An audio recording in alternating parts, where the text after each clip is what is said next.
So we have taken C. I will explain you what the things you have to do. Okay, so you will get the clarity how you can approach this problem and all stuffs. Okay, it's it's very clear. Okay, so what I will do, A is nothing but alias score, right? So what we'll be going to do, we will be going to create one variable alias underscore score, which is equal to 0. Okay, initial Bob score is also 0, right? So we will be going to write Bob score, which is equal to 0.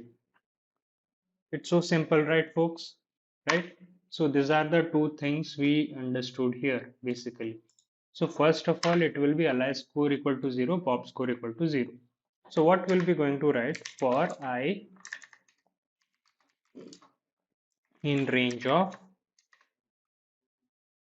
3. Okay. 0 means 0, 1, 2 means how much?